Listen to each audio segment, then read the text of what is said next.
أشهد أن محمد رسول الله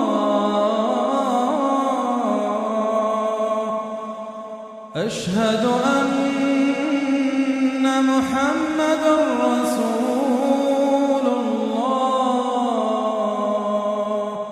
أعوذ بالله من الشيطان الرجيم وَلَقَدْ يَسَّرْنَا الْقُرْآنَ لِلذِّكْرِ فَهَلْ مِن مُّدَّكِرٍ اعوذ باللہ من الشیطان الرجیم بسم اللہ الرحمن الرحیم۔ لیکچر نمبر 3 میں ہم نے اسم کی تیسری تقسیم کی تھی، جس میں معرفہ اور نکرہ کو میں نے ڈیفائن کیا تھا، اور اس کے بعد پھر معرفہ کی 7 قسمیں میں نے بتائی تھی۔ ان میں 2 قسموں کو ہم نے ڈیٹیل میں پڑھا تھا، ان کی ساری قسمیں ہم نے پڑھی تھی۔ اس میں ضمیر اور اس میں اشارہ 2 وہ ہیں جو کہ ہم نے ڈیٹیل میں پڑھے تھے۔ پھر الطریقۃ العصریہ کے 15 اسباق میں نے آپ کو کروائے تھے، جو کہ میں نے صرف ان کا اوور ویو آپ کو کروا لیا تھا کہ یہ 15 سبق میں سے کیا کیا چیزیں ہیں، اور ان میں جو نیو الفاظ تھے وہ میں نے آپ کو کروا دیے تھے، سمجھا دیے تھے کہ آپ کو پڑھنے کیسے ہے۔ لیکن کیونکہ وہ میں نے تھوڑے جلد میں کروائے تھے، مقصد میرا یہی تھا کہ صرف آپ کو اتنا پتہ چل جائے کہ جو بھی اس میں اشارہ ہیں اور جو بھی ضمیر ہیں سارے کے سارے وہ کس طرح سے استعمال ہوتے ہیں، مقصد یہ تھا۔ اس کے لیے میں نے کہا کہ آپ اس کی پریکٹس کر لیں۔ الطریقۃ العصریہ کے پہلے 15 سبق جن میں ضمیر اور اس میں اشارہ سارے کے سارے آ جاتے ہیں، وہ آپ پریکٹس کر لیں۔ لیکن پھر بھی ہو سکتا ہے کسی کو ان میں کوئی مشکلات پیش آئی ہوں کرنے میں، تو جو ہماری سیریز کا 15 یا 16 لیکچر ہوگا، یعنی اس پورے کورس کا، اس میں میں آپ کو الطریقۃ العصریہ کے شروع والے 22 اسباق، کل 22 شروع سے لے کر 15 یہ جو ہم نے کیے تھے، اس کے بعد والے بھی 7 لیسنس ہم کریں گے، وہ میں آپ کو وہاں پہ ڈیٹیل میں کرواؤں گا۔ وہ پورا لیکچر ہی انہی چیز کا ہوگا۔ تب تک انشاءاللہ آپ کی نحو بھی کمپلیٹ ہو چکی ہوگی، نحو کی پوری بک، تو اس سے یہ ہوگا کہ آپ کو اور زیادہ فائدہ ہوگا الطریقۃ العصریہ کرنے کے بعد۔ تو اگر آپ میں سے کسی کو ابھی الطریقۃ العصریہ کے پہلے 15 سمجھ نہیں ہے اور آپ پریکٹس نہیں کر پا رہے ہو، تو کوئی مسئلہ نہیں۔ ابھی فی الحال آپ اتنا یاد کر لو کہ ضمیر جو میں نے سارے کے سارے ضمیر آپ کو بتائے تھے، جس میں انا، نحن، انت، انتی، انتما، انتم، انتن، ہوا، ہی، ہما، ہم، ہن، یہ سارے ضمیر میں نے آپ کو جو بتائے تھے، یہ ضمیر یاد ہونے چاہیے کہ کون سا کس کے لیے استعمال ہوتا ہے۔ دوسری چیز جو اس میں اشارہ میں نے آپ کو بتائے تھے، ھذا، ذاک، ذالک، ھذہ، تلک، ھذانی، ذانک، ھاتانی، تانک، ھذہ، تلک، ھؤلاء، اولئک، یہ سارے کے سارے جو اس میں اشارہ ہیں، یہ آپ کو پتہ ہونے چاہیے کہ کون سا کس کے لیے استعمال ہوتا ہے۔ باقی اگر الطریقۃ العصریہ کی آپ پریکٹس نہیں کر پا رہے ہو، جو کہ اتنی آسان ہے، ہو سکتا ہے آپ سے ہو بھی جائے، لیکن پھر بھی کہیں بھی مشکلات یا دشواری آپ کو پیش آ رہی ہے، تو آپ ویٹ کریں، انشاءاللہ آگے وہ ساری چیزیں ڈسکس کی جائیں گی۔ ابھی جو ہمارا ٹاپک ہے وہ اسم کی چوتھی تقسیم۔ میں نے بتایا تھا کہ اسم 4 طرح سے ہم اسم کی تقسیم کرتے ہیں۔ پہلی تقسیم تعداد کی بنیاد پر، دوسری تقسیم جنس کی بنیاد پر، تیسری تقسیم معرفہ اور نکرہ کی بنیاد پر، چوتھی تقسیم کہ اس کی آخر کی حالت فکس ہے کہ نہیں ہے۔ یہ میں نے آپ کو دوسرے لیکچر میں بتا دی تھی باتیں۔ تو اب اسم کی آخری حالت اگر فکس ہے تو وہ کیا ہے، اگر فکس نہیں ہے تو کیا ہے، اور یہ آخر کی حالت ہوتی کیا ہے۔ اسم کی جو آخر کی حالت ہوتی ہے نا، اس کو اسم کا اعراب کہتے ہیں۔ کوئی بھی لفظ ہو، چاہے وہ اسم ہو، چاہے فعل ہو، چاہے حرف ہو، اس کی جو آخر کی حالت ہوتی ہے وہ اس کا اعراب ہوتا ہے۔ وہ کیا ہوتا ہے؟ اس کا اعراب۔ اب اعراب کی کتنی قسمیں ہیں وہ بھی ہم پڑھیں گے۔ اس کے ساتھ ساتھ اگر کسی اسم، فعل یا حرف کسی بھی لفظ کا اگر اعراب تبدیل ہوتا رہتا ہے تو اس کو معرب کہتے ہیں، اور جس کا اعراب فکس ہوتا ہے تو اس کو مبنی کہتے ہیں۔ اب ہم نے یعنی آخر کی حالت کے مطابق 2 قسمیں پڑھی۔ نمبر 1 معرب، نمبر 2 مبنی۔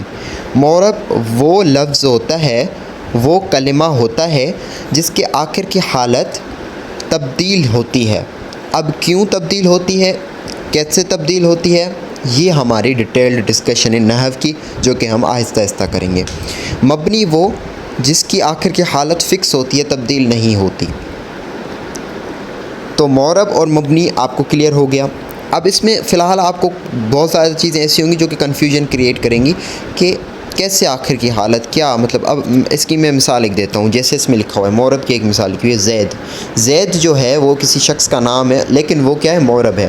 تو اب آپ یہاں پہ دیکھو کہ جب لکھا ہوا تھا جاء زیدن، جاء زیدن، رأیت زیدن، پہلے زیدن تھا پھر زیدن ہو گیا، اور پھر ایک مثال ہے مررت بزیدن، اب یہاں پہ کسرہ آ گئی۔ تو پہلے میں ضمہ تھی، دوسرے میں فتحہ تھی، تیسرے میں کسرہ تھی۔ اب کہاں ضمہ آئے گی یعنی پیش آئے گی، کہاں فتحہ آئے گی یعنی زبر آئے گی، اور کہاں کسرہ آئے گی یعنی زیر آئے گی، یہ ہمیں کیسے پتہ چلے گا؟ یہ ہوتا ہے معرب اور مبنی، جو ہم آگے ڈیٹیل میں ڈسکس کر رہے ہیں۔ مبنی وہ جس کی آخر کی حالت کبھی تبدیل نہیں ہوگی، چاہے آپ کوئی بھی اس میں کسی بھی سچویشن میں لے کے آؤ، جیسے ہاؤلائی۔ اب ہاؤلائی کیا اس میں اشارہ ہے، ہم نے پڑھا نا، ہاؤلائی اس میں اشارہ ہے جو جاندار جمع قریب کے لیے استعمال ہوتا ہے۔ اب اس میں جب میں نے لکھا جاء ہاؤلائی، اس میں بھی آخر میں جو حمزہ ہے اس کے نیچے کسرہ ہے۔ رأیت ہاؤلائی، اس میں بھی کسرہ ہے۔ مررت بہاؤلائی، اس میں بھی کسرہ ہے۔ تو یعنی اس کی آخر کی جو حالت ہے وہ تبدیل نہیں ہوئی، آخر کی جو حالت یعنی جو آخری حرف ہیں ان کے وہ تبدیل نہیں ہوئے، تو یہ مبنی ہے۔ تو معرب اور مبنی سمجھ آ گیا۔ فی الحال صرف آپ ڈیفینیشنز کرتے جائیں، ٹھیک ہے؟ پہلے آپ صرف وصف کو سمجھیں کہ یہ ہوتا کیا ہے، کیسے ہوتا ہے، یہ بات کی بات ہے۔ پہلے سمجھیں کہ ہوتا کیا۔ معرب وہ ہے جس کے آخر کی حالت تبدیل ہو، مبنی وہ ہے جس کے آخر کی حالت تبدیل ہو، اور وہ آخر کی حالت کیا ہے، وہ ہے اس کا اعراب۔ اب اس کی اعراب کی تقسیم بھی ہم کرتے ہیں، لیکن اس سے پہلے دو لفظ ہیں، ان کی بھی ڈیفینیشن آپ کو پتہ ہونی چاہیے۔ ایک ہوتا ہے عامل، دوسرا ہوتا ہے معمول۔ عامل اور معمول ایسے ہیں جیسے فاعل اور مفعول۔ فاعل یعنی سبجیکٹ، مفعول یعنی آبجیکٹ۔ فاعل کیا ہوتا ہے، کسی کام کو کرنے والا فاعل ہوتا ہے، اور جس پر کام کیا جائے یا جس پر کام کا اثر ہو اس کو مفعول کہتے ہیں، جیسے سبجیکٹ اینڈ آبجیکٹ، ٹھیک ہے؟ تو اسی طرح عامل اور معمول۔ عامل وہ ہے یعنی عمل کرنے والا، اور معمول جس پر عمل کیا جائے۔ عامل یعنی عمل کرنے والا، معمول جس پر عمل کیا جائے۔ اب نحو کے مطابق عامل کیا ہے، یہ تو عامل کی بھی لفظی میننگ میں نے آپ کو بتائی، لغوی میں نے بتائی کہ عامل یعنی عمل کرنے والا، معمول جس پر عمل کیا جائے۔ ابھی کون سے عمل کی بات ہو رہی ہے؟ یہ عمل ہو رہا ہے آخر کی حالت کو تبدیل کرنے کا عمل۔ کون سا عمل؟ آخر کی حالت کو تبدیل کرنے کا عمل۔ یعنی عامل وہ لفظ جو کسی دوسرے لفظ کی آخر کی حالت کو تبدیل کر دے، اور معمول وہ جس کی آخر کی حالت تبدیل ہو جائے۔ جیسے یہاں پہ ہم نے پڑھا تھا معرب کی ایک مثال میں جاء زیدن رأیت زیدن۔ ہم فی الحال ان دو کو ہی ڈسکس کرتے ہیں، تیسرا بھی ہے مررت بزیدن، لیکن اس کو فی الحال چھوڑتے ہیں، ابھی ہم ان دو پہ ڈسکس کرتے ہیں۔ اب جب جاء لکھا ہوا تھا تو آگے آ گیا زیدن، لیکن جب رأیت لکھا ہوا تھا تو آ گیا زیدن۔ اب یہاں پہ جاء کے آنے کی وجہ سے زید کی آخر کی حالت میں تبدیلی ہوئی، اس میں ضمہ آ گیا یعنی پیش آ گئی۔ رأیت کے آنے سے بھی زید کی آخر کی حالت میں تبدیلی ہوئی، اور اس میں فتحہ یعنی زبر آ گئی۔ تو اب یہ جو تبدیلی ہو رہی ہے، یہ تبدیلی جس کی وجہ سے ہو رہی ہے، جو اس تبدیلی کو عمل میں لا رہا ہے، وہ ہے عامل۔ اب یہاں پہ عامل کون ہے؟ جاء۔ جاء زید کا عامل ہے، اور زید جاء کا معمول ہے۔ یعنی اس کو ایسے ہی سمجھے کہ عمل کرنے والا جس کی وجہ سے جو کسی اور کی حالت میں تبدیلی کرے تو وہ ہوتا ہے عامل۔ جاء کی وجہ سے زید میں تبدیلی آ رہی ہے، رأیت کی وجہ سے بھی زید میں تبدیلی آ رہی ہے، تو رأیت اور جاء یہ دونوں ہوئے عامل، اور زید یہاں پہ ہوا معمول دونوں صورتوں میں، کیونکہ زید پر عمل کیا جا رہا ہے، زید پر عمل کیا جا رہا ہے۔ عمل کرنے والے کون ہیں؟ جاء اور رأیت۔ سمجھ آ رہی ہے بات؟ تو یہ ہو گیا عامل و معمول۔ عامل یعنی عمل کرنے والا، معمول جس پر عمل کیا جائے، بہت آسان تھا۔ اب ہم آ جاتے ہیں اعراب۔ اعراب کو پڑھتے ہیں۔ اعراب کیا ہے؟ اعراب یعنی اس کی آخر کی حالت۔ اب آخر کی حالت میں کیا کیا ہو سکتا ہے؟ اعراب کی اب قسم، اس کو کچھ میں نے بتایا تھا کہ بک میں کچھ ڈیفینیشن تھوڑی مشکل لکھی ہوئی ہیں تو ہم ان کو آسان کر کے پڑھیں گے۔ اعراب یعنی کسی بھی کلمے کی آخر کی حالت۔ اب معرب کا بیان جس میں ہم اعراب کی پہلے تقسیم کرتے ہیں۔ اعراب کی دو قسمیں ہوتی ہیں، یا تو اعراب بالحرکت ہوتا ہے یا تو اعراب بالحرف ہوتا ہے۔ اب اعراب بالحرکت، حرکت کس کو کہتے ہیں؟ ہم نے پہلے لیکچر میں چند ابتدائی اصطلاحات کی تھی جن میں نے حرکت کے بارے میں آپ کو بتایا، تو اس میں سے پہلی تھی حرکت۔ زبر، زیر اور پیش کو حرکت کہتے ہیں، زبر، زیر اور پیش کو حرکت کہتے ہیں۔ تو اگر کسی جملے کے، کسی لفظ کے، کسی کلمے کے آخر میں زبر، زیر اور پیش آ رہی ہے تو وہ اس کا اعراب ہے۔ جیسے زید، اب زید کا دیکھیں کیا تبدیل ہو رہا ہے، صرف زبر، زیر اور پیش تبدیل ہو رہی ہے۔ پہلے زیدن تھا، پھر زیدن ہو گیا، پھر زیدن ہو گیا، تو فرق آ رہا ہے اعراب میں۔ پر کون سی اعراب؟ اعراب بالحرکت۔ کون سی اعراب ہے زید پہ؟ اعراب بالحرکت۔ دوسری ہوتی ہے اعراب بالحرف، اس میں کیا ہوتا ہے کہ پورا حرف تبدیل ہو جاتا ہے۔ اب حرف یعنی کوئی بھی لیٹر، یعنی پہلے الف تھا تو واو آ جائے گا، واو تھا تو نون آ جائے گا، نون تھا تو مطلب یا آ جائے گا، مطلب کوئی بھی حرف تبدیل ہو جائے تو اس کو اعراب بالحرف کہتے ہیں۔ اس کو کیا کہتے ہیں؟ اعراب بالحرف۔ تو اعراب کس کس کے ساتھ ہمیں مل سکتا ہے؟ اعراب حرکت کے ساتھ بھی مل سکتا ہے، یعنی آخر کی حالت جب تبدیل ہوگی نا، تو اب اس سے ہمیں یہ سمجھ آئی کہ معرب یعنی وہ جس کی آخر کی حالت تبدیل ہوتی ہے، یہ تو ہم نے پڑھ لیا۔ تو معرب کی جو آخر کی حالت تبدیل ہوگی، لازمی نہیں کہ حرکت تبدیل ہو، کبھی کبھی حرکت سیم ہو سکتی ہے، حرکت وہی ہو سکتی ہے لیکن حرف تبدیل ہو سکتا ہے۔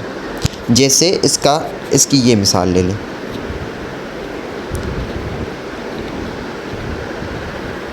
مسلمین۔ اب یہاں پہ مسلمین لکھا ہوا ہے، ٹھیک ہے۔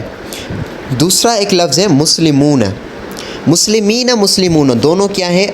جمع مذکر سالم، ہم پڑھ کے آئے ہیں، دونوں کی میننگ بھی وہی ہے کہ بہت سارے مرد مسلمان۔ مسلمون کے آخر میں کیا ہے؟ اس کی حرکت کیا ہے؟ آخر میں ہے فتحہ یعنی زبر، اور یہاں مسلمین میں بھی کیا ہے؟ فتحہ ہے، زبر ہے، لیکن دونوں کا اعراب مختلف ہے۔ کیوں؟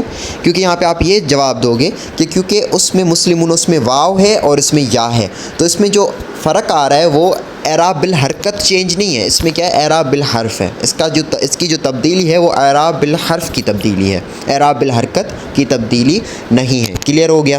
تو کسی میں کیا ہوتا ہے کہ اعراب بالحرکت اور کسی میں اعراب بالحرف ہوتا ہے، تو اعراب دونوں ہو سکتے ہیں، اعراب بالحرکت بھی ہوتا ہے تو اعراب بالحرف بھی ہوتا ہے۔ اعراب کی ایک دوسری تقسیم بھی ہے، چاہے اعراب حرکت کا ہو چاہے حرف کا ہو، وہ یا تو لفظی ہوگا یا تو تقدیری ہوگا یا تو محلی ہوگا۔ اب یہ کیا ہے؟ تقدیری، لفظی اور محلی کیا ہے؟ لفظی وہ بہت آسان ہے، لفظی وہ جو لفظوں میں ظاہر ہو، لفظی یعنی ظاہر، جو لفظوں میں ظاہر ہو تو اس کو اعراب لفظی کہتے ہیں۔ جیسے زید میں دیکھیں اعراب ظاہر ہے یا چھپا ہوا ہے؟ جی بالکل ظاہر ہے، جاء زید۔ اب یہاں پہ اگر آپ سے کوئی پوچھے کہ زید کا اعراب کون سا ہے تو آپ کہو گے اعراب بالحرکت لفظی، اعراب بالحرکت ہے پر اعراب لفظی بھی ہے، یعنی ظاہر کیا ہوا حرکت کا اعراب، ٹھیک ہے۔ مطلب آپ نے دونوں میں سے بتانا ہے، پہلے یہ سوچنا ہے کہ اعراب بالحرکت ہے کہ حرف ہے، آپ کو یہ پتہ چل جائے گا، پھر آپ دیکھو گے کہ لفظی ہے، تقدیری ہے کہ محلی ہے۔ سمجھ آ رہی ہے بات؟ اب اس طرح سے جاء زیدن، اب زیدن جو ہے زید، وہ اس کا جو اعراب ہے وہ اعراب بالحرکت ہے لیکن اعراب باللفظی بھی ہے۔ اسی طرح سے پھر جب ہم مسلمون کا اعراب دیکھتے ہیں تو مسلمون کا اعراب بالحرف ہے، کیونکہ یہ حرف کے بنیاد پر ہے، مسلمون و مسلمین حرف تبدیل ہو رہے ہیں تو اعراب بالحرف ہے، لیکن یہ کیا ہے؟ یہ اعراب لفظی ہے کیونکہ وہ حرف ظاہر ہے، واو اور یا ظاہر ہے۔ لیکن کچھ ایسے ہوتے ہیں جن کا اعراب چھپا ہوا ہوتا ہے، اب اس کی کیسے مثال؟ اس کو کہتے ہیں تقدیر۔ جیسے ہماری تقدیر یعنی ہماری جو قسمت ہے، ہمارا نصیب ہے، وہ ہم سے چھپا ہوا ہے، ہمیں نہیں پتہ، تو تقدیر یعنی چھپا ہوا۔ اعراب تقدیری وہ اعراب جو چھپا ہوا ہوتا ہے، جو لفظوں میں ظاہر نہیں ہوتا۔ سمجھ آ گئی بات؟ جیسے موسیٰ، اب یہاں پہ دیکھیں موسیٰ لکھا ہوا ہے، اس کا جو آخر کی یا ہے، آخر کی یا میں زبر ہے، زیر ہے یا پیش ہے، کون سا اعراب ہے؟ آپ کو کچھ پتہ نہیں چلے گا کیونکہ یہ چھپا ہوا ہے۔ تو آپ مجھ سے پوچھ سکتے ہو کہ پھر ہمیں کیسے پتہ چلے گا کہ اس کا اعراب کیا ہے؟ تو وہ آپ کو یاد کرنا پڑے گا، کہ اس کا اعراب کون سا ہے۔ اب وہ کیسے یاد کرنے، اس کا ایک فارمولہ ہے جو آگے ہمیں پتہ چل جائے گا۔ اس کے بعد پھر تیسری جو اعراب کی قسم ہے وہ ہے اعراب محلی. اعراب محلی یعنی اس کی سمپل میں 3 لفظوں میں بتا دوں. مبنی کا اعراب. مبنی کا اعراب. اب مبنی کیا ہے؟ وہ لفظ، وہ کلمہ جس کے آخر کی حالت فکس ہوتی ہے. جیسے ہاؤلائی ہم نے پیچھے پڑھا تھا نا کہ جاء ہاؤلائی، رأیت ہاؤلائی، مررت بہاؤلائی. اس میں ہر کسی کے آخر میں حمزہ کو کسرہ ہی آ رہی ہے، تو اس کی حالت نا تبدیل نہیں ہو رہی تھی. جو مبنی ہم نے پڑھا تھا، مبنی کی حالت تبدیل نہیں ہوتی ہے. تو جو مبنی کا اعراب ہوتا ہے اس کو اعراب محلی کہتے ہیں. اب آپ یہ پوچھ سکتے ہو کہ مجھے کیسے پتہ چلے گا کہ یہ لفظ مبنی ہے کہ معرب ہے؟ تو میں وہاں پہ لفظی بتاؤں یا تقدیری بتاؤں یا محلی، تو یہ بھی ہم آگے سمجھیں گے. مبنی کی کل 10 قسمیں ہوتی ہیں. جب 10 قسمیں آپ کرو گے تو جو بھی لفظ آئے گا آپ کو دیکھنا ہے کہ کیا وہ ان 10 قسموں میں سے کوئی کسی قسم میں آ رہا ہے. تو آ رہا ہے تو وہ مبنی ہے، ورنہ وہ معرب ہے. پھر معرب کی 14 قسمیں ہوتی ہیں. تو ہمیں ابھی اس لیکچر میں صرف معرب کی 14 قسمیں کرنی ہے. مبنی کی جو ہوں گی وہ ہم آگے آنے والے لیکچرز میں کریں گے. ابھی ہمیں صرف یہ سمجھنا ہے کہ جو معرب ہے اس کی 14 قسمیں کیا ہے. خیر ابھی تک ہم نے کیا پڑھا؟ ابھی تک ہم نے یہ سمجھا معرب کیا ہوتا ہے. وہ لفظ، وہ کلمہ جس کی آخر کی حالت تبدیل ہو. اس کے بعد دوسرا مبنی، وہ لفظ یا وہ کلمہ جس کی آخر کی حالت تبدیل نہ ہو. عامل، وہ لفظ جس کے آنے سے کسی دوسرے لفظ کی آخر کی حالت تبدیل ہو جائے یا کسی دوسرے لفظ کا اعراب تبدیل ہو جائے تو وہ ہوتا ہے عامل. اور معمول، وہ جس کا تبدیل عامل کے آنے سے تبدیل ہو جائے تو وہ معمول ہوتا ہے. کلیئر ہوگی بات؟ اعراب کیا ہوتا ہے؟ کسی بھی لفظ کے آخر کی حالت. اعراب کی 2 قسمیں ہوتی ہیں، اعراب الحرکت اور اعراب الحرف. اعراب الحرکت جو کہ زبر، زیر اور پیش سے ظاہر ہو، اور اعراب الحرف جو کہ کسی بھی حرف سے ظاہر ہو. اب وہ حرف الف سے لے کر یا تک کچھ بھی ہو سکتا ہے. اس کے بعد پھر ہم نے پڑھا اعراب کی دوسری تقسیم کہ اعراب اگر لفظوں میں ظاہر ہو تو اعراب لفظی، اعراب اگر چھپا ہوا ہو تو اعراب تقدیری، اور اعراب اگر مبنی کا اعراب ہو. یعنی اگر معرب کا اعراب ہوگا تو یا تو لفظی ہوگا یا تو تقدیر ہوگا، اگر مبنی کا اعراب ہوگا تو محلی ہوگا. سمجھ آ رہی ہے بات؟ اب ہم پڑھتے ہیں کہ اعرابی حالتیں کتنی ہوتی ہیں. معرب کی اعرابی حالتیں. اب میں نے کہا تھا نا کہ معرب وہ ہے جس کا اعراب تبدیل ہو، جس کی آخر کی حالت تبدیل ہو. تو آپ مجھ سے یہ پوچھ سکتے ہو کہ آخر کی حالت جو ہے اس کا جو اعراب ہے کسی بھی معرب کا وہ کن کن حالتوں میں تبدیل ہوتا ہے، کن کن حالتوں میں تبدیل ہوتا ہے. جیسے جاء آنے سے زیدن ہو گیا، رأیت آنے سے زیدن ہو گیا، مررت آنے سے بزیدن ہو گیا.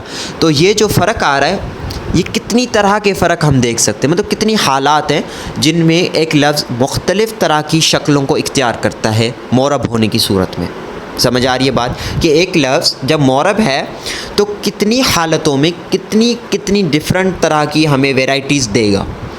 تو ٹوٹل ویرائٹیز ہوتی ہیں 4 لفظ کی. معرب ہونے کی صورت میں 4 ویرائٹی. مبنی ہے تو پھر چاروں میں کوئی اس کی ویرائٹی نہیں ہوگی. مبنی ہوگا تو کوئی بھی کسی بھی حالت میں وہ، کیونکہ حالت تبدیلی نہیں کرتا، مبنی کی آخری حالت فکس ہوتی ہے. تو مبنی ہونے کی صورت میں وہ کسی بھی صورت میں آ جائے، کسی بھی حالت میں آ جائے، اس کی آخر کی حالت فکس ہوگی، اس کا اعراب فکس ہوگا. لیکن معرب ہونے کی صورت میں وہ 4 مختلف جگہوں پر 4 مختلف چیزیں شو کرتا ہے. لیکن ان میں سے 4 میں سے 3 اسم کی ہیں اور 3 فعل کی ہیں. اب وہ کون سی ہے میں آپ کو بتاتا ہوں. کل حالت جو ہے نا وہ 4 ہوتی ہیں. حالت رفعی، حالت نصبی، حالت جری، حالت جزمی، جو کہ آپ کو اسکرین میں نظر آ رہی ہیں.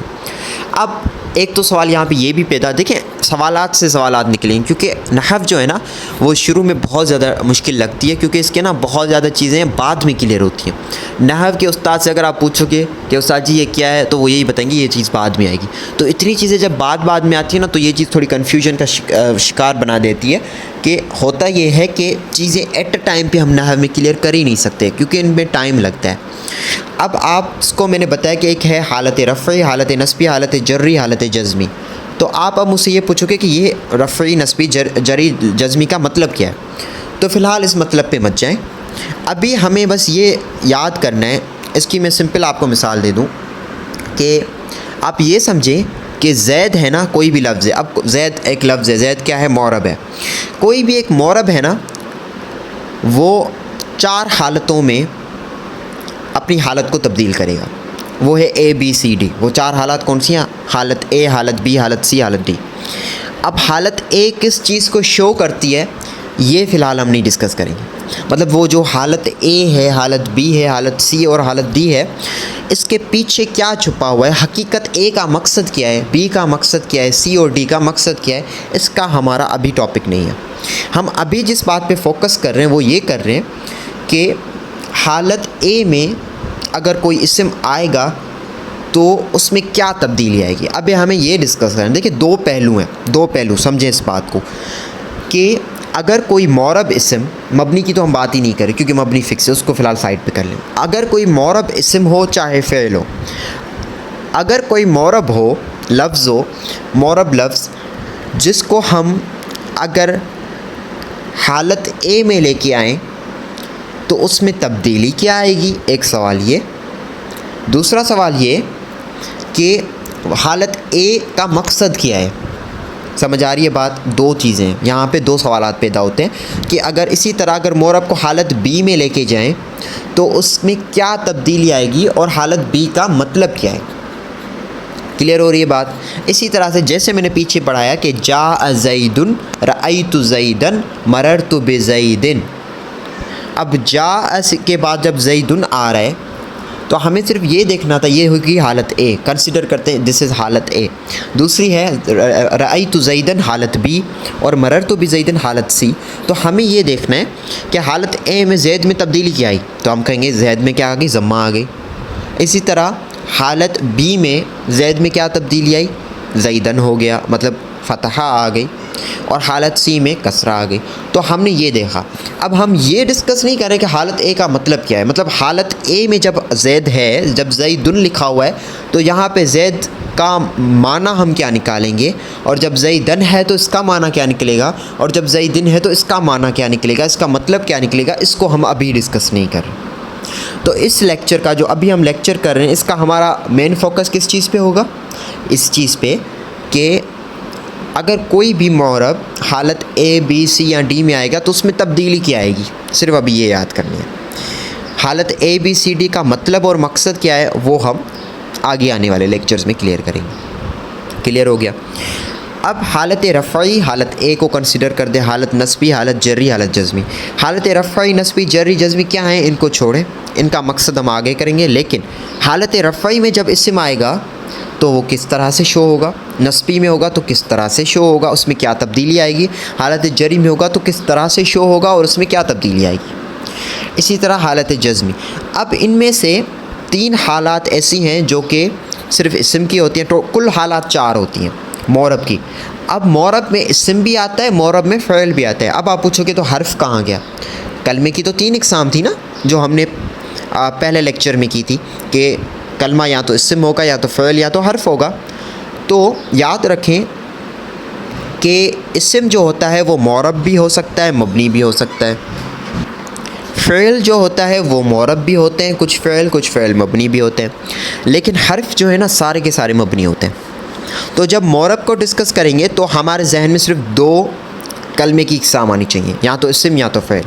کیونکہ حرف سارے کے سارے مبنی ہیں، حرف تو معرب کی کیٹیگری میں آتا ہی نہیں ہے. تو ایک بھی چیز یہاں سے ہمارا برڈن تھوڑا کم ہو گیا کہ معرب جب ڈسکس کریں گے، جب ہم معرب پڑھیں گے تو ہم وہاں پہ کیا چیز پڑھیں گے، یا تو اسم یا تو فعل. ٹھیک ہے. پھر جب ہم مبنی پڑھیں گے تب ہمیں تینوں چیزیں پڑھنی پڑیں گی. تب ہم اسم بھی پڑھیں گے، فعل بھی پڑھیں گے، حرف بھی، کیونکہ مبنی اسم بھی ہوتا ہے، مبنی فعل بھی ہوتا ہے، مبنی حرف بھی ہوتا ہے. معرب صرف اسم و فعل ہوتے ہیں. تو جب اسم معرب ہوگا تو وہ 3 حالتوں میں شو ہو سکتا ہے، حالت رفعی، حالت نصبی، حالت جری. حالت جزمی کبھی بھی اسم میں نہیں آتی، حالت جزمی کبھی بھی اسم میں نہیں آتی، یاد رکھیں. اسی طرح فعل میں بھی 3 حالتیں شو ہوتی ہیں، حالت رفعی، حالت نصبی، حالت جزمی. حالت جری فعل میں نہیں آتی، حالت جری فعل میں نہیں آتی، یاد رکھیں. ٹھیک ہے. تو وہ 3 حالتیں کون سی ہوگی یہ بھی آپ کو کلیئر ہو گیا. اب جب آپ سے پوچھا جائے کہ معرب کی قسمیں کتنی ہیں، معرب کی تقسیم کیا ہے، تو آپ کہو گے معرب 2 ہوتے ہیں، یا تو اسم معرب ہوگا یا تو فعل ہوگا. لیکن مبنی پوچھا جائے تو مبنی کی پھر تقسیم الگ حساب سے ہم کرتے ہیں. سمجھ آ رہی ہے بات؟ اب معرب جو اسم ہوتا ہے اس اسم کو کہتے ہیں اسم متمکن، اور جو اسم مبنی ہوتا ہے اس کو کہتے ہیں اسم غیر متمکن. یہ متمکن ایک لفظ ہے، یہ آپ یاد کر لیں کہ جب معرب ہوگا تو متمکن ہوگا، اور اگر مبنی ہوگا تو غیر متمکن ہوگا۔ اب اس کا مطلب کیا ہے، اس کو بھی فی الحال چھوڑیں، بس آپ یہ ورڈ یاد کر لیں کہ معرب متمکن ہوتا ہے اور مبنی غیر متمکن ہوتا ہے۔ ہمارا جو ابھی جو ڈسکشن ہماری چل رہی ہے نا، وہ چل رہی ہے اسم پہ، تو ہم معرب فعل کو ڈسکس نہیں کریں گے۔ اس میں جو فعل کی یہاں پہ وضاحت لکھی ہوئی ہے اس کو آپ چھوڑ دیں۔ مطلب ہم جس چیز پہ ابھی فوکس کر رہے ہیں وہ ہے فعل نہیں بلکہ اسم۔ تو اسم معرب کی ہم بات کریں، یعنی اسم متمکن کو ہم ڈسکس کر رہے ہیں۔ اب اسم متمکن یعنی اسم معرب کی جب ہم بات کر رہے ہیں تو اس کی قسمیں کتنی ہیں، مطلب کتنے اقسام کے ہمیں اسم مل سکتے ہیں جو کہ معرب ہیں، اور وہ ہیں 14 قسم کے۔ 14 قسم کے، جیسے زید دیکھیں معرب تھا نا، اسی لیے اس میں تبدیلی آئی تھی، زیدن زیدن زیدن۔ مسلمون مسلمین، یہ بھی معرب ہے، اس لیے اس میں تبدیلی آ رہی ہے، کہیں پہ مسلمون آ رہا ہے تو کہیں پہ مسلمین آ رہا ہے، تو یہ دوسری قسم ہو گئی۔ اس طرح سے 14 قسمیں ہیں جو ہمیں سمجھنی ہوتی ہیں کہ معرب کی 14 قسمیں ہیں۔ پھر ہمیں ان ہر ایک قسم کا یہ بھی سمجھنا ہوتا ہے، کیونکہ اسم ہے تو حالت کے کون سی شو ہوں گی اس میں، حالت رفعی، حالت نصبی و حالت جری، یہ 3 حالتیں اسم میں آتی ہیں۔ تو ہم ان کا یہ بھی دیکھیں گے کہ ان ہر ایک قسم میں، 14 قسموں میں سے ہر ایک قسم میں جب حالت رفعی میں آئے گا تو اس میں کیا تبدیلی آئے گی، حالت جری میں آئے گا تو کیا تبدیلی، حالت نصبی میں آئے گا تو کیا تبدیلی آئے گی۔ سمجھ آ رہی ہے بات؟ مطلب ابھی ہمیں اس چیز پہ فوکس کرنا ہے کہ کل معرب کی قسمیں کتنی ہیں، 14 قسمیں ہیں، ان میں سے ہر ایک قسم وہ کیا کیا قسمیں ہیں وہ پڑھ کے پھر ہم ان کو کہ یہ جب حالت رفعی، نصبی اور جری میں آئیں گی تو ان میں کیا کیا تبدیلی آئے گی۔ فی الحال بس ہمارا کنسرن اس سے۔ اگلے لیکچر میں ہم یہ کریں گے کہ وہ حالت رفعی، جری اور نصبی کا حقیقی مقصد کیا ہے، کہ اس کے مطلب اس کی میننگ کیا نکلے گی۔ چلیں ابھی ہم آ جاتے ہیں کہ اعراب کے اعتبار سے اس میں متمکن کی تقسیم 14 قسمیں۔ اب آپ تو سوچیں کہ 14 قسمیں اتنی بہت زیادہ کیسے یاد ہوگی؟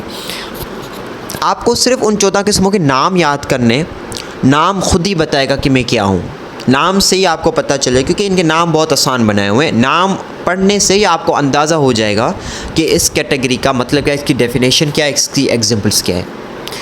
اب پہلا ہے مفرد منصرف صحیح۔ مفرد منصرف صحیح، پہلے ہم ان 14 قسموں کو سمجھ لیتے ہیں کہ یہ ہیں کیا اور ان کی مثالیں کر لیتے ہیں، پھر ہم کرتے ہیں کہ ان کا اعراب کیا ہوگا حالت رفعی میں، ان کا اعراب کیا ہوگا حالت نصبی و جری میں، ٹھیک ہے، یہ ہم بعد میں کرتے ہیں۔ پہلے ہم یہ دیکھتے ہیں کہ یہ ہیں کیا اور ان کی قسمیں کیا ہیں۔ تو سب سے پہلے ہے مفرد منصرف صحیح۔ مفرد کہتے ہیں ایک کو، واحد کو، تو مفرد یعنی واحد۔ اب یہاں سے آپ کو ایک چیز کلیئر ہوگی کہ جب مفرد منصرف صحیح کی بات ہو رہی ہے تو وہاں پہ تثنیہ اور جمع کو آپ ایکسکلیوڈ کر دیں، نکال دیں اپنے ذہن سے، فی الحال آپ سائڈ پہ کر لیں۔ اب یہ ہمارا فوکس کس پہ آ گیا؟ واحد۔ تو مطلب ایک چیز تو جمع کی جو بھی اقسام تھی، کتنی پڑھی تھی ہم نے جمع کی؟ جمع سالم مذکر، جمع سالم مؤنث، جمع مکسر قلت، جمع مکسر کثرت منتہی الجموع، جمع مکسر کثرت غیر منتہی الجموع، یہ ساری کی ساری نکل گئی اور تثنیہ بھی اس فیلڈ میں سے نکل گیا۔ تو یعنی اس مفرد منصرف صحیح کی جو یہ پہلی تقسیم ہے، پہلی جو قسم ہے، اس میں صرف واحد آئیں گے، لیکن اب کون سے واحد؟ وہ واحد جو منصرف ہیں۔ اب آپ پوچھو گے کہ منصرف کا مطلب کیا ہے، یہ ہم تھوڑا آگے بتاؤں گا میں آپ کو۔ اب صرف آپ اتنا یاد کریں، ایک مفرد ہو اور آخر میں لفظ کیا ہے؟ صحیح۔ میں نے آپ کو پہلے جو لیکچر تھا اس میں 2 لفظ پڑھائے تھے، حرف علت اور حرف صحیح۔ حرف علت واول ہوتے ہیں، الف، واو اور یا، اور بقایا جو بھی لیٹرز ہیں عربک کے وہ سارے حروف صحیح ہیں، یعنی کانسوننٹس ہیں۔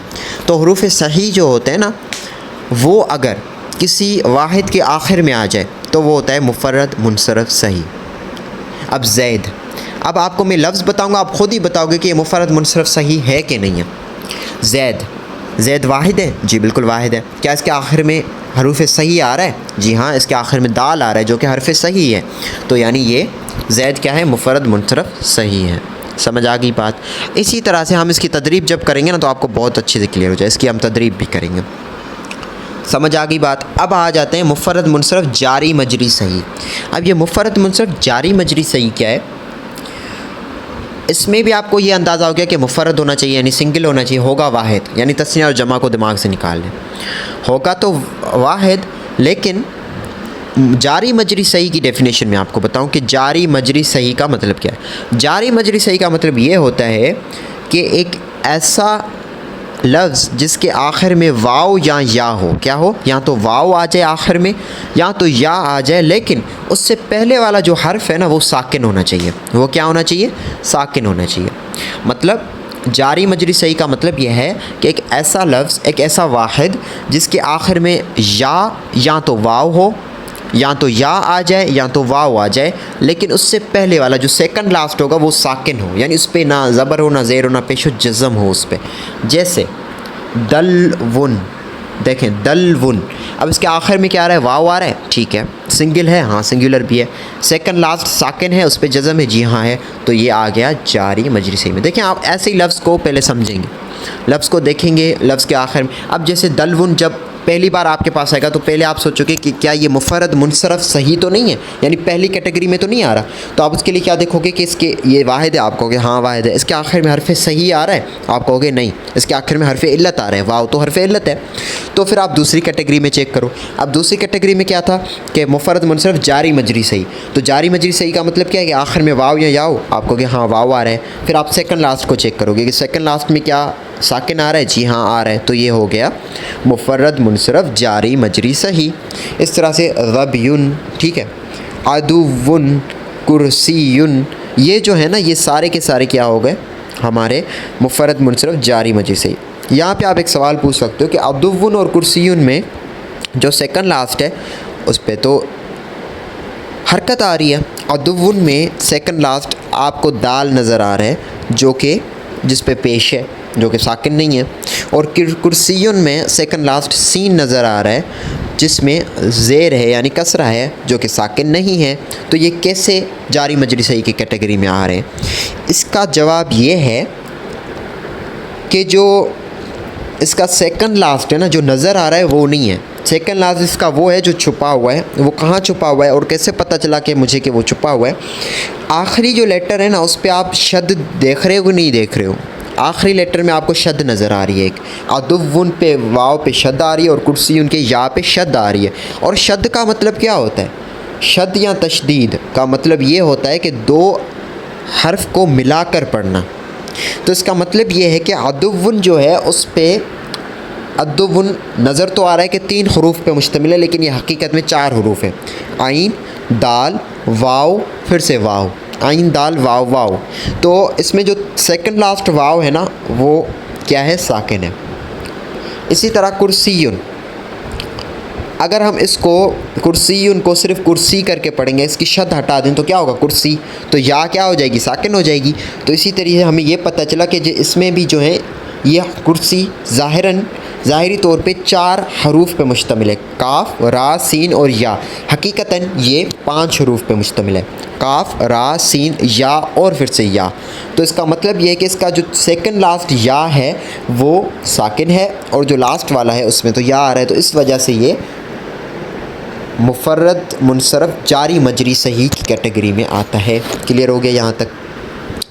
اب تیسری تقسیم 2 ہو گئی، اب 2 کو آپ کچھ ایسے ہی لفظ ڈھونڈیں اور پھر ان کو آپ پریکٹس کریں۔ جمع مکسر منصرف صحیح، اب اس کیٹیگری کو پڑھنے کے بعد آپ کے ذہن میں پہلا خیال کیا آتا ہے کہ واحد اور تثنیہ یہاں سے نکل گئے۔ اب یہاں پہ یہ کیٹیگری جمع کی کیٹیگری ہے، تو جمع میں بھی ہم نے جمع کی تقسیم پڑھی تھی نا، جمع سالم، جمع مکسر، تو یہ آ رہا ہے جمع مکسر، تیسری کیٹیگری میں کیا آ رہا ہے؟ جمع مکسر۔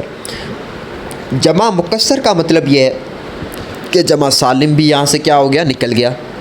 اب جمع مکسر کی قلت ہو چاہے کثرت ہو، لیکن شرط یہ کہ اس کے آخر میں کیا ہو؟ حرف صحیح ہو، لکھا ہوا ہے نا جمع مکسر منصرف صحیح، کہ اس کے آخر میں صحیح ہو، حرف صحیح، تو وہ کیا ہوگا؟ وہ تیسری کیٹیگری میں آئے گا۔ اب وہ کون سے؟ جیسے رجال، رجال کیا ہے؟ جمع ہے رجل کا، رجل آدمی، رجال بہت سارے آدمی، 3 یا 3 سے زائد آدمی، تو یہ جو رجال ہے یہ جمع ہے۔ پہلی تو یہ بات جمع ہے کہ نہیں؟ جی ہاں جمع ہے۔ کیا اس کے آخر میں حرف صحیح آ رہا ہے؟ جی ہاں اس کے آخر میں حرف صحیح آ رہا ہے، کیونکہ لام جو ہے وہ حرف صحیح ہے، حرف علت نہیں ہے، تو اس وجہ سے یہ جمع مکسر منصرف صحیح ہے۔ بہت آسان ہو گیا۔ اب دیکھیں، اب آپ پوچھو گے کہ مجھے کیسے پتہ چلے کہ جمع مکسر ہے کہ نہیں ہے؟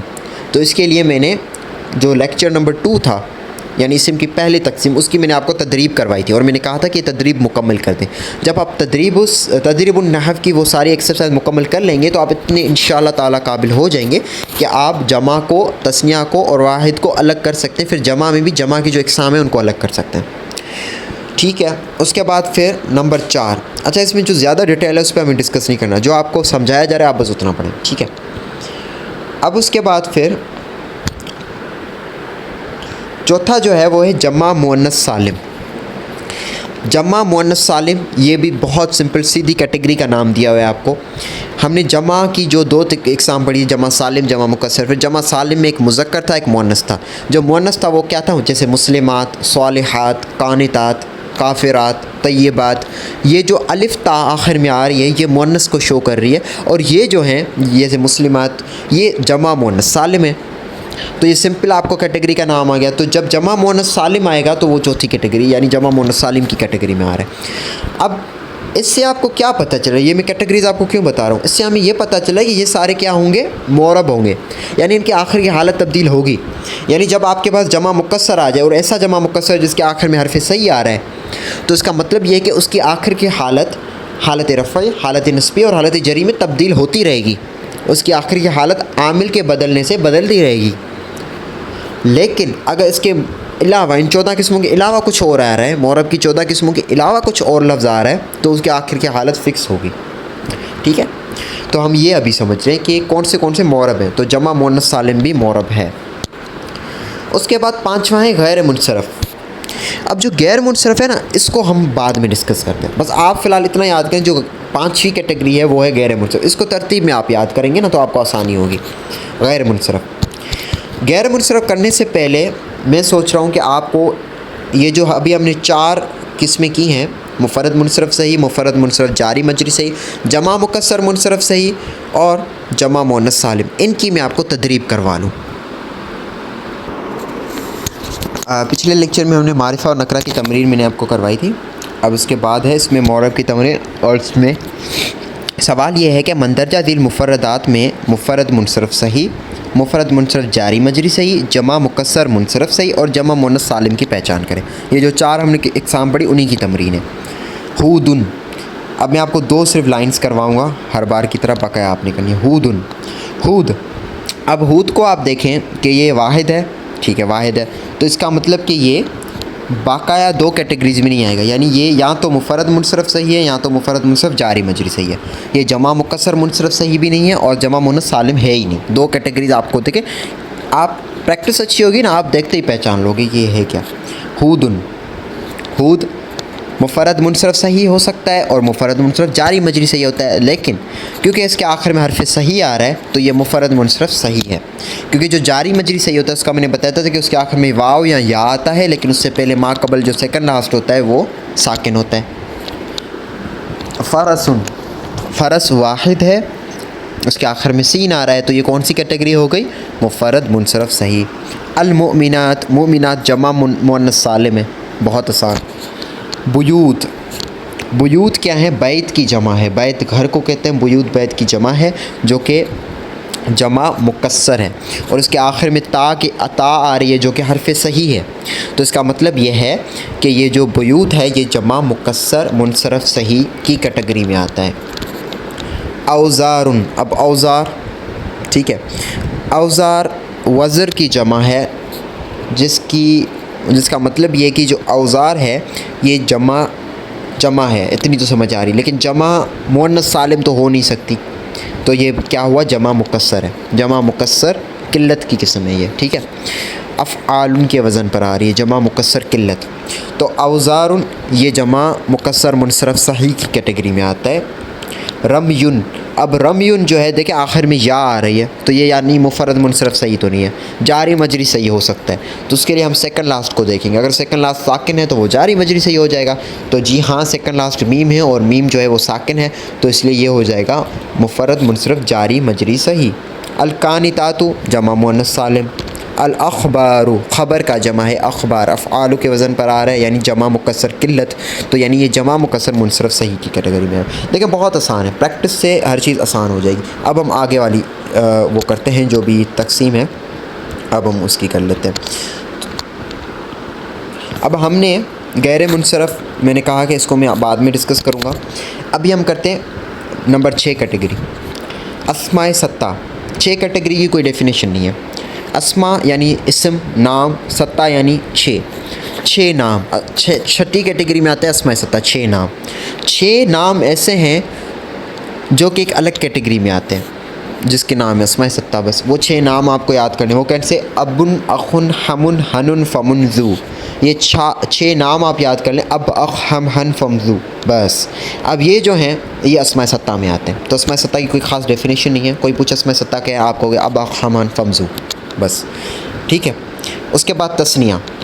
تثنیہ تو آپ کو پتہ ہے, تثنیہ میں نے آپ کو ڈیٹیل میں پڑھا ہے سیکنڈ لیکچر میں. جو بھی تثنیہ ہوں گے وہ تثنیہ کی کیٹیگری میں آئیں گے. اب آپ کو دیکھیں یہ پتہ چلا کہ یہ جو تثنیہ ہیں یہ بھی معرب ہوتے ہیں, تو ان کی بھی آخر کی حالت تبدیل ہوگی.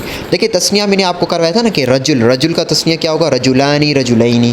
مسلم کا مسلمانی مسلمینی. کتاب کا کتابانی کتابینی. قلم کا قلمانی قلمینی. صالح کا صالحانی صالحینی. اس طرح سے جو بھی الفاظ ہیں ان کی اس طرح سے ہم تثنیہ بناتے ہیں. تو میں نے تب آپ کو بتایا تھا کہ تثنیہ آنی عینی مطلب کتابانی بھی بنا سکتے کتابینی. اب ہمیں کیا پتہ کہ کہاں کیسا استعمال کرنا چاہیے, کتابانی کہاں استعمال ہوگا کتابینی, تو وہ اب ہم سیکھیں گے. کیونکہ کس حالت میں اب ہمیں پتہ چلے گا کہ حالت رفعی میں کتابانی ہوگا کہ کتابینی ہوگا, حالت نصبی و جری میں کتابانی ہوگا کہ کتابینی ہوگا. یہ ہم اب سیکھیں گے, اب سمجھیں گے کہ کون سا اعراب. یہ دیکھیں اعراب بالحرف ہے, کتابانی کتابینی. دونوں کے آخر میں ویسے تو نون کسرہ آ رہا ہے, لیکن ایک میں الف نون کسرہ آ رہا ہے, دوسرے میں یا نون کسرہ ہے. جیسے رجلانی رجلینی آپ کو اسکرین پہ نظر آ رہا ہے. دونوں میں آخر میں تو کسرہ ہے, لیکن ایک میں الف نون کسرہ ہے, دوسرے میں یا نون کسرہ ہے. تو اس کا مطلب یہ ہے کہ اس میں اعراب بالحرف کی تبدیلی ہے. تو اب یہ کون سی حالت میں کون سا آئے گا وہ ہم سیکھ لیں گے اسی لیکچر میں. ٹھیک ہے.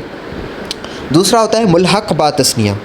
اب ملحق با تثنیہ کی مطلب یہ ہوتا ہے کہ ایک ایسے الفاظ جو تثنیہ جیسے ہیں لیکن تثنیہ ہیں نہیں, تثنیہ جیسے ہیں لیکن تثنیہ ہے نہیں, جن کا اعراب تثنیہ جیسا ہے. اب اس کی ڈیفینیشن بھی یہی ہے. کوئی پوچھے ملحق با تثنیہ کیا ہے, ہم کہیں گے وہ الفاظ جن کا اعراب تثنیہ جیسا ہے لیکن حقیقت میں وہ تثنیہ نہیں ہوتے. تو وہ کون سے, وہ صرف 4 الفاظ ہیں. ان 4 الفاظ کو آپ یاد کر لو. وہ کون سے ہیں, کلا کلتا اثنانی اثنتانی. کلا کلتا اثنانی اثنتانی. بس جب ان میں سے کوئی لفظ آ جائے آپ سے کوئی پوچھے کہ معرب کی کون سی قسم ہے, آپ کہو گے ملحق با تثنیہ ہے. دیکھیں آسان ہے, اتنی مشکل چیزیں نہیں ہے یہ. جب تثنیہ آئے گا تو آپ کہو گے وہ تثنیہ کی کیٹیگری میں آئے گا. جب ان میں سے 4 الفاظ میں سے کوئی آ جائے آپ کہو گے ملحق با تثنیہ کی کیٹیگری میں آ رہا ہے. اب 9ویں کیٹیگری جمع مذکر سالم. جمع مذکر سالم بھی آپ کو میں نے پڑھایا تھا سیکنڈ لیکچر میں. اسم کی پہلی تقسیم واحد تثنیہ اور جمع. پھر جمع میں 2 قسمیں تھیں, جمع مؤنث جمع مذکر سالم, جمع مؤنث سالم, جمع مکسر. ساری جمع کی جو تقسیم ہے کہ جمع بار بار ریپیٹ ہو رہے ہیں. تو جمع مذکر سالم جب آئے گا تو اس سے یہ بھی پتہ چلا ہمیں کہ جمع مذکر سالم بھی معرب ہوتا ہے, اور وہ جب آئے گا تو ہم کہیں گے وہ 9ویں کیٹیگری یعنی جمع مذکر سالم میں آتی ہے. ٹھیک ہے. اسی طرح جیسے تثنیہ سے ملحق تھے, اسی طرح جمع مذکر سالم کے بھی ملحق ہوتے ہیں. ملحق یعنی اسی کی طرح ہوتے ہیں, ان کا اعراب جمع مذکر سالم جیسا ہوتا ہے لیکن حقیقت میں وہ جمع مذکر سالم نہیں ہوتے. ملحق با جمع مذکر سالم وہ الفاظ جن کا اعراب جمع مذکر سالم جیسا ہو لیکن حقیقت میں وہ جمع مذکر سالم نہیں ہو. اور وہ کون سے ہیں, وہ صرف یہ الفاظ ہیں. یہ بھی جیسے ملحق با تثنیہ صرف 4 الفاظ تھے. کون سے کلا کلتا اثنانی اثنتانی. اسی طرح سے جو ملحق با جمع مذکر سالم ہیں وہ بھی چند الفاظ ہی ہیں. وہ کون سے ہیں, الو ایک, یہ عشرون سے تسعون. اب عشرون کا مطلب ہے 20, تسعون کا مطلب ہے 90. 20 30 40 50 60 70 80 90. یہ جو آتے ہیں نا یہ صرف 8 لفظ 20 30 40 50 60 70 80 90. یہ جو 8 الفاظ ہیں یہ ملحق با جمع مذکر سالم ہے. تو عشرون سے لے کر 90 تک, عشرون, ثلاثون, رابعون, خمسون, ستون, سبعون, اور پھر ثامنون, اور پھر تسعون. ٹھیک ہے. یہ جو ہیں یہ سارے کے سارے ملحق با جمع مذکر سالم یعنی 20 سے لے کر 90 تک. اور الو علوبی جو لفظ ہے وہ بھی جمع مذکر سالم کا ملحق ہوتا ہے، ملحق با جمع مذکر سالم، ٹھیک ہے. تو ان میں سے اگر کوئی لفظ آ جائے تو آپ کہوگے کہ یہ ملحق با جمع مذکر سالم ہے. اب اتنی کیٹیگریز جو پڑھ لی ہیں ہم نے 10 پڑھ لی. دیکھیں 10 الحمدللہ جلدی ہو گئی، اور اس میں یہ ہے کہ ہمیں سمجھ بھی آ گئی ہیں ساری. اب ان کی بھی ہم تھوڑی تدریب سالو کرتے ہیں، پھر ہم آتے ہیں آخری کیٹیگری، آخری جو 4 کیٹیگریز ہیں. باقی غیر منصرف کو ہم نے چھوڑا تھا، اس کو ہم بعد میں ڈسکس کرتے ہیں. اب ہم اسم معرب کی دوسری تمرین کر رہے ہیں. اس میں کہہ رہا ہے کہ مندرجہ ذیل مفردات میں سے اسماء ستہ، تثنیہ، ملحق با تثنیہ، جمع مذکر سالم اور ملحق با جمع مذکر سالم کی پہچان کریں. ابو کا جو ہے وہ اب، حقیقت میں جو ورڈ ہے وہ ہے اب. تو اب کیا ہے؟ اسماء ستہ. ساحران، ساحرانی تثنیہ ہے، آنی، عینی تثنیہ کی علامات ہیں. اخونا، اخ میں سے لیا گیا، اور اخ کیا ہے؟ اسماء ستہ. اسماء ستہ کون سے تھے؟ اب، اخ، ہم، حن، فمزو، تو یہ بھی کیا ہے؟ اسماء ستہ میں سے ہے. الطالبون، طالبون، طالبین، طالبون، یہ کیا ہے؟ جمع مذکر سالم. مسلمین ہے، جمع مذکر سالم. صاحبینی، صاحبینی، تو یہ تثنیہ ہے. صاحبانی، صاحبینی، یہ تثنیہ ہے. امرأتینی تثنیہ ہے. ذو علم، ذو جو ہے وہ کس میں آتا ہے؟ ذو آتا ہے اسماء ستہ میں. اسماء ستہ کے جو 6 الفاظ ہیں وہ کون سے تھے؟ اب، اخ، ہم، ہن، فم، ذو، تو یہ ذو جو ہے وہ آتا ہے اسماء ستہ. تو اس طرح سے بہت آسان ہے، آپ خود بھی کر لو گے تو یہ آپ کی اچھی پریکٹس ہو جائے گی. اسماء ستہ سے جمع مذکر سالم تک کی پہچان آپ کر لو گے. اب ہم بقایا 4 کیٹیگریز کرتے ہیں، وہ بھی بہت آسان ہے. اس میں مکسور، منصرف. اس میں مکسور کیا ہوتا ہے؟ ایک ایسا لفظ ہوتا ہے جس کے آخر میں الف مکسورہ ہو اور وہ منصرف ہو. اب منصرف اور غیر منصرف کیا ہے وہ تو میں نے بتایا کہ غیر منصرف جب آپ سمجھ لو گے تو آپ سمجھ جاؤ گے کہ غیر منصرف کے علاوہ جو بھی ہیں وہ سارے منصرف ہیں، ٹھیک ہے. اس میں مکسور میں نے آپ کو بتایا تھا کہ ایک الف مکسورہ ہوتا ہے اور ایک ہوتا ہے الف ممدودہ. یہ ہم نے علامت تانیث 2 نمبر لیکچر اسم کی دوسری تقسیم، اس میں ہم نے یہ پڑھا تھا کہ علامت تانیث 3 ہوتی ہیں. ایک ہوتی ہے تائے متحرکہ جیسے فاطمتو، ایک ہوتا ہے الف مکسورہ زائدہ جو تھا جیسے حبلہ، اور دوسرا تھا الف ممدودہ زائدہ جیسے حمراء. پھر الف مکسورہ زائدہ کی میں نے ایک مثال بھی بتائی تھی جیسے موسیٰ، عیسیٰ. اس طرح کے جو الفاظ ہوتے ہیں یہ الف مکسورہ ہوتے ہیں، اور جس کے آخر میں الف مکسورہ ہو اس اسم کو ہم اسم مکسور منصرف کہتے ہیں. جیسے العصا. اب عصا یہ دیکھیں اس میں کیا ہو گیا؟ یہاں پہ اینڈ ہوگی العصا. تو العصا جو ہے یہ مثال ہے الف اسم مکسور منصرف کی. تو اس طرح کے جو بھی الفاظ آتے ہیں وہ اسم مکسور منصرف ہوتے ہیں، جیسے موسیٰ، ٹھیک ہے. اس طرح کے الفاظ اس میں مکسور منصرف میں آئیں گے. اب 12 نمبر کیٹیگری، غیر جمع مذکر سالم مضاف بیائے متکلم. اتنا بڑا نام ہے، کتنا مشکل نام ہوگا. اب اس کو میں آپ کو توڑ کے سمجھاتا ہوں. غیر یعنی نہیں ہوگا، غیر یعنی کسی سے غیر ہونا، کسی سے الگ ہونا. غیر جمع مذکر سالم، اس کا مطلب یہ کہ جمع مذکر سالم نہ ہو، یعنی اس کیٹیگری میں جمع مذکر سالم کو آپ نکال دو. بقایا کچھ بھی آ سکتا ہے، جمع مؤنث سالم آ سکتا ہے، کچھ بھی آ سکتا ہے، واٹ ایور جو بھی آ سکتا ہے. لیکن شرط یہ جمع مذکر سالم نہ ہو، پہلا شرط یہ. غیر جمع مذکر سالم ہو، مضاف ہو، دوسرا شرط. مضاف یعنی کسی کی ملکیت ہو، اضافت ہو، اس میں کیا ہو؟ اضافت ہو. جیسے ہم نے الطریقۃ الاسریہ کی کچھ میں نے آپ کو اسباق کروائے تھے اس سے پہلے والے تیسرے لیکچر میں. اس میں ہم نے پڑھا تھا کہ اگر کوئی چیز میری ہے تو میں کیا کہتا ہوں؟ کتابی. کوئی چیز آپ کی ہے اور آپ ایک مرد ہو تو کتابک. کوئی چیز آپ کی ہے لیکن آپ ایک عورت ہو تو کتابکی. کوئی چیز اس کی ہے اور وہ ایک مرد ہے تو کتابہ. اور کوئی چیز اس کی ہے لیکن وہ ایک عورت ہے تو کتابہا. یہ سارے میں نے بڑھائے تھے نا کہ یہ ملکیت کر رہی ہے. اس کی کتاب کتابہ، میری کتاب کتابی، آپ کی کتاب کتابک.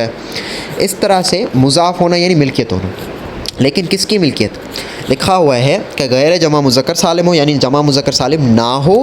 نمبر 2 شرط کہ مضاف ہو، ملکیت ہو. کس کی ملکیت ہو؟ بیائے متکلم، متکلم کی ملکیت ہو. اب متکلم تو 2 ہوتے ہیں، آئی اینڈ وی. تو کس کی ہو؟ یا متکلم کی. اور یا متکلم کون ہوتا ہے؟ یعنی واحد. جیسے کتابی، میری کتاب، یعنی میں اگر واحد اکیلا ہوں گا تو کتابی، میری کتاب. یا متکلم یعنی واحد متکلم. یا متکلم کا مطلب کیا ہے؟ واحد متکلم. یعنی اس کو اگر میں آسان الفاظ میں بتاؤں کہ ایک ایسا لفظ جو کہ جمع مذکر سالم نہ ہو لیکن میری ہو. جمع مذکر سالم نہ ہو لیکن میری ہو. جیسے کتابی. اب کتاب جو ہے وہ جمع مذکر سالم ہے نہیں، یہ تو واحد ہے، لیکن میں کتابی جب لکھوں گا تو یعنی میری کتاب، تو یہ کتابی جو ہے وہ اس کیٹیگری میں آئے گا، جو کیٹیگری آپ کو سامنے نظر آ رہی ہے. صحیح ہے. اسی طرح سے غلامی یعنی میرا غلام. تو میرا غلام، غلام کیا ہے؟ غلام واحد ہے، جمع مذکر سالم نہیں ہے. پہلا شرط کمپلیٹ ہو گیا.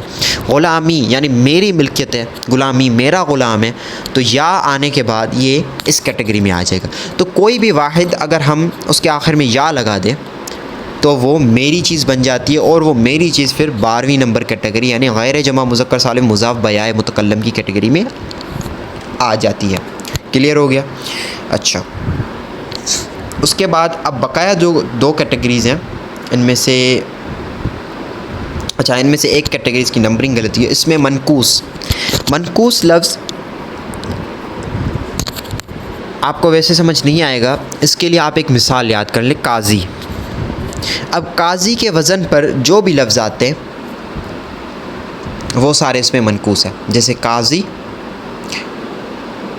حامی، ٹھیک ہے، مقتدی، مطلب جس کے آخر میں یا آ جائے لیکن اس سے پہلے پھر ایک کسرہ کا لفظ آ جائے. جیسے قاضی مطلب آخر میں زی، بی، می، تی، اس طرح کی جب الفاظ آ جاتے ہیں، اس طرح کا جو وزن آ جاتا ہے، لفظ آ جاتا ہے، آواز آ جاتی ہے، تو وہ اس میں منقوص میں آ جاتے ہیں.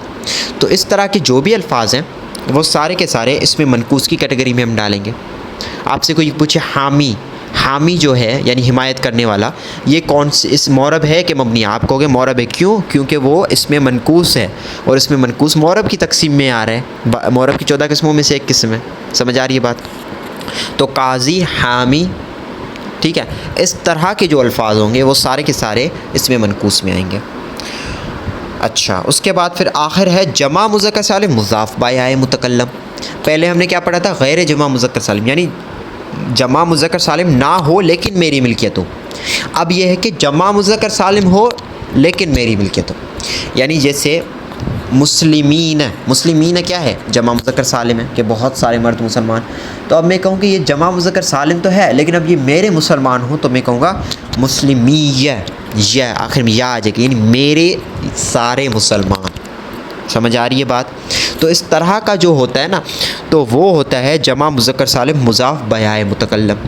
اس کی کوئی اور مثال جیسے صالحین تھا تو صالحیہ یعنی میرے صالح عورت تو صالحات ہو جائے گا، میرے صالح مرد. ٹھیک ہے، تو جمع مذکر سالم ہو لیکن میری طرف ملکیت ہو تو وہ اس کیٹیگری میں آئے گا. تو اب آپ کو دیکھ کے اب ان چاروں کی بھی ہم تھوڑی تدریب کر لیتے ہیں تاکہ ہمیں پتہ چل جائے کہ ان کو کیسے ڈفرینشیٹ کرتے ہیں. ہم نے دوسری تقسیم تدریب کر دی. اب تیسری تمرین، اس میں معرب کی تیسری تمرین. مندرجہ ذیل مفردات میں اس میں منقوص کون سا والا تھا؟ قاضی والے وزن پہ جو آئے گا. ٹھیک ہے، اس میں مکسور منصرف، مکسور یعنی جس کے آخر میں جیسے موسیٰ، العصا، حبلہ، اس طرح کے الفاظ جس میں آخر میں اس میں الف مکسورہ ہو. غیر جمع مذکر سالم مضاف بیائے متکلم یعنی ایک ایسا واحد جس کے آخر میں یا آ جائے. اور جمع مذکر سالم مضاف بیائے متکلم یعنی جمع مذکر سالم ہو لیکن میری طرف ملکیت ہو. اب اس کی میں اس میں ہیں ہی 3، تو میں ایک لائن آپ کو کرواتا ہوں بقایا، آپ پریکٹس کے لیے آپ کے لیے چھوڑ دیتا ہوں. داعی قاضی کے وزن پر آ رہا ہے، قاضی، داعی، تو یہ کیا اس میں منقوص ہے. المعنی، معنی موسیٰ، حبلہ، عیسیٰ، آخر میں کھڑا الف آ رہا ہے تو یہ کیا ہو جائے گا؟ یہ ہو جائے گا اس میں مقصور منصرف. کتابی واحد ہے اور میری ملکیت ہے تو یہ کیا ہو جائے گا؟ یہ ہو جائے گا غیر جمع مذکر سالم مضاف بیائے متکلم.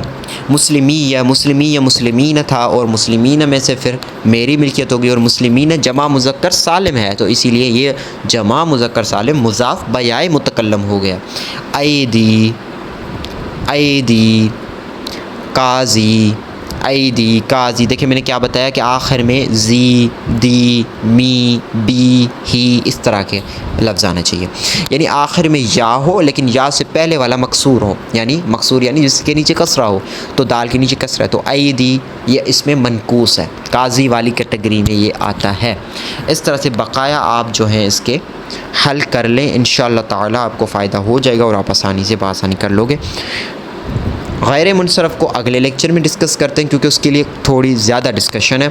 اب بھی ہم نے جتنے پڑھے نا جو 13 کیٹیگریز غیر منصرف کے علاوہ، ان کا اب ہمیں پتہ چل گیا کہ کون سا لفظ کون سی کیٹیگری میں آتا ہے، کہ ہمیں اگر لفظ ملے گا تو ہم پہچان لیں گے کہ یہ 14 قسموں میں سے کیا ہے، یہ ہم پہچان لیں گے۔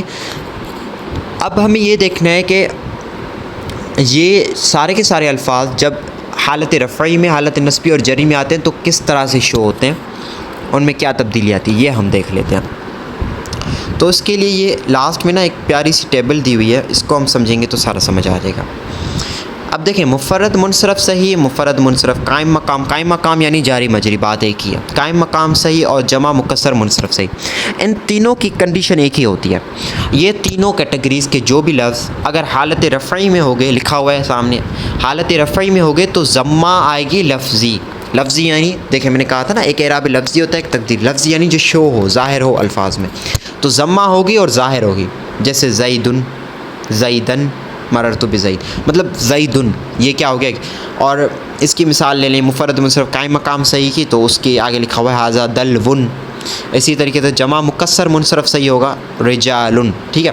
یعنی آپ کو دیکھیں یاد رکھنا ہے کہ کس میں کیا آئے گا، یہ 3 کیٹیگریز میں سے اگر کوئی آئے گا اور آپ کو کوئی پوچھے کہ مفرد منصرف صحیح کا اعراب بتائیں، تو آپ کہو گے حالت رفعی میں ضمہ آئے گی لفظی، یعنی ظاہر کی ہوئی ضمہ، یعنی جس کو ہم پیش کہتے ہیں، حالت نصبی میں فتحہ لفظی، حالت جری میں کسرہ لفظی۔ اب یہ سارے آپ کو یاد کرنے، اس کا کوئی مطلب یہ نہیں ہے کہ آپ کو سمجھ آ جائے گی، یہ رٹا لگانا ہے، آپ کو یاد کرنی ہے چیزیں، کہ اگر پہلی 3 کیٹیگریز آ رہی ہیں تو ان کا اعراب کیا ہوگا کہ وہ حالت رفعی میں ہوں گے تو ضمہ ان پہ ضمہ آ جائے گی، ان پہ پیش آ جائے گی، حالت نصبی میں ہوں گے تو فتحہ آ جائے گی، حالت جری میں ہوگی تو کسرہ آ جائے گی۔ چوتھی جو کیٹیگری ہے جمع مؤنث سالم کی کیٹیگری، وہ جب حالت رفعی میں ہوگی تو اس میں ضمہ آئے گی، لیکن حالت نصبی ہو چاہے حالت جری ہو دونوں میں کسرہ آئے گی۔ اب یہاں پہ ایک سوال پیدا ہوتا ہے کہ ہمیں اگر وہ اس میں نہ کسرہ آ جائے تو ہمیں کیسے پتہ چلے گا کہ حالت نصبی ہے کہ جری ہے، کیونکہ دونوں میں کسرہ آ رہی ہے، تو وہ ہمیں جملے کو پڑھ کر پتہ چلے گا۔ اب وہ چیزیں ہم آگے آپ اتنی پریکٹس انشاءاللہ ہو جائے گی تو آپ جملے کو پڑھ کے سمجھ جاؤ گے، ٹھیک ہے۔ غیر منصرف کا بھی آپ اعراب پڑھ لو، باقی یہ ہے ہوتا کیا ہے اس کو ہم نیکسٹ لیکچر میں کرتے ہیں۔ حالت رفعی میں ضمہ لفظی، حالت نصبی و جری میں فتحہ لفظی۔ اب فرق کیا ہے جمع مؤنث سالم و غیر منصرف میں؟ فرق یہ ہے حالت رفعی میں تو دونوں ضمہ لفظی ہوں گے، لیکن حالت نصبی و جری میں جمع مؤنث سالم یعنی چوتھی نمبر کیٹیگری وہ کسرہ شو کرتی ہے، لیکن غیر منصرف جو ہے وہ فتحہ شو کرتی ہے۔ اب 5 کیٹیگریز کا جو ہے وہ اعراب بالحرکت تھا، یہاں پہ دیکھیں حرکت تھا، کوئی حرف کا اعراب نہیں تھا۔ چھٹی کیٹیگری سے لے کر 10ویں تک اعراب بالحرف ہے۔ حالت رفعی میں واو کے ساتھ، جیسے جا ابو کا، دیکھیں اب کیا ہے وہ اسماء ستہ ہے، اسماء ستہ جب حالت رفعی میں آئے گا تو ابو بن جائے گا، اور جب حالت نصبی میں آئے گا تو الف کے ساتھ شو ہوتا ہے یعنی ابا بن جائے گا، اور حالت جری میں آئے گا تو یا کے ساتھ شو ہوتا ہے یعنی ابی بن جائے گا، ٹھیک ہے۔ تو اسماء ستہ حالت رفعی میں واو کے ساتھ، حالت نصبی میں الف کے ساتھ، اور حالت جری میں یا کے ساتھ ہوتا ہے۔ تثنیہ اور ملحق با تثنیہ، دیکھیں ملحق با تثنیہ کی ڈیفینیشن ہی یہ تھی جس کا اعراب تثنیہ جیسا ہو، تو دونوں کا اعراب ایک جیسا ہے۔ حالت رفعی میں الف کے ساتھ جیسے رجلانی، اور حالت نصبی و جری میں یا کے ساتھ ہوگا جیسے رجلینی۔ تو جب حالت نصبی اور جری میں ہم کسی بھی تثنیہ کو لے کے آئیں گے تو ہم رجلانی نہیں لکھیں گے، ہم کتابانی نہیں لکھیں گے، کلمانی نہیں لکھیں گے، ہم کیا لکھیں گے؟ کتابینی، رجلینی، کلمینی، اس طرح سے لکھیں گے۔ کیوں؟ کیونکہ وہ حالت نصبی اور جری میں یا کے ساتھ ہوتا ہے۔ اگر ہم حالت نصبی اور جری میں الف کے ساتھ دے دیں گے تثنیہ کا اعراب تو وہ غلط ہو جائے گا، جملے میں غلطی ہو جائے گی، ٹھیک ہے۔ تو لیکن اسی طرح سے جب حالت رفعی میں تثنیہ آتا ہے یا ملحق با تثنیہ آتا ہے تو وہاں پہ ہمیں الف دینا ہوتا ہے، رجلانی، کتابانی، قلمانی، صالحانی یہ لکھنے ہوتے ہیں، بجائے جو ہم وہاں پہ رجلینی، صالحین لکھتے ہیں جو غلط کر دے گا جملے کو۔ اسی طرح سے جمع مذکر سالم اور ملحق با جمع مذکر سالم کا بھی ایک ہی ہے، حالت رفعی میں واو کے ساتھ یعنی مسلمون ہے، اور حالت نصبی و جری جری میں یا کے ساتھ یعنی مسلمین. تو مسلمون حالت رفعی میں دیں گے اور حالت نصبی و جری میں مسلمین دیں گے. ٹھیک ہے. اسی طرح سے اس میں منقوص یعنی قاضی والی کیٹیگری، قاضی، داعی، ایدی، تو یہ جو ہیں حالت رفعی میں ضمہ تقدیری. اچھا تقدیری آ گیا، دیکھیں اب یہاں پہ تقدیری آ گیا. تقدیری یعنی چھپا ہوا، یعنی ضمہ ہوگی لیکن دیں گے نہیں ہم. یعنی آپ سے کوئی پوچھے کہ اس میں منقوص حالت رفعی میں کیسے ہوتا ہے، آپ کو کہ ضمہ ہوتی ہے لیکن تقدیری ہوتی ہے یعنی چھپی ہوئی ہوتی ہے. اس لیے آپ یہاں پہ دیکھو جاء القاضی، یہاں پہ ضمہ ہے لیکن چھپی ہوئی ہے، نظر نہیں آ رہی، اس میں یہاں جو پیش ہے وہ نظر نہیں آ رہی. ٹھیک ہے. حالت رفعی میں ضمہ تقدیری، حالت نصبی میں فتحہ لفظی، یہاں پہ فتح شو ہوگی، اور حالت جری میں کسرہ لیکن تقدیری آ جائے گی. اسی طرح اس میں مقصور منصرف اور 13ویں کیٹیگری غیر جمع مذکر سالم مضاف بیاء متکلم دونوں کا اعراب بھی سیم ہی ہے. حالت رفعی میں ان تینوں کا تقدیری ہے. حالت رفعی میں ضمہ تقدیری، حالت نصبی میں فتحہ تقدیری، اور حالت جری میں کسرہ تقدیری. تینوں میں کیا آ جائے گا؟ تقدیری آ جائے گا یعنی چھپا ہوا. یہ آپ نے یاد کر دینا، اس کا کوئی وہ فارمولا نہیں. اس کی مثالیں دیکھنی تو آپ یہاں سے دیکھ سکتے ہیں کہ اعراب یہاں پہ لکھا ہوا ہے، یہاں پہ مثال میں دیا ہوا ہے. آخری ہے جمع مذکر سالم مضاف بیاء متکلم. جب آ جائے گا یہ کیٹیگری جب آئے گی تو اس کی حالت رفعی میں واو تقدیری ہوگی، واو چھپی ہوئی ہوگی، لیکن نصبی اور جری میں جو یا ہوگی وہ لفظی ہوگی. نصبی اور جری یا لفظی کے ساتھ، مطلب اس میں یا آئے گی لیکن لفظی ہوگی یعنی ظاہر ہوگی لفظوں میں. یہ دیکھیں اس میں واو ہے لیکن چھپی ہوئی، مطلب واو نظر نہیں آ رہی، اور لیکن بقایا میں یا ہے اور وہ نظر آ رہی ہے. تو اس طرح سے ہم نے جو 14 قسمیں تھیں معرب کی وہ سمجھ لیں، ان میں سے غیر منصرف کو چھوڑا ہے اور بقایا ان کے سارے اعراب بھی کر لیے. نیکسٹ لیکچر میں انشاءاللہ ہم غیر منصرف کو ڈیٹیل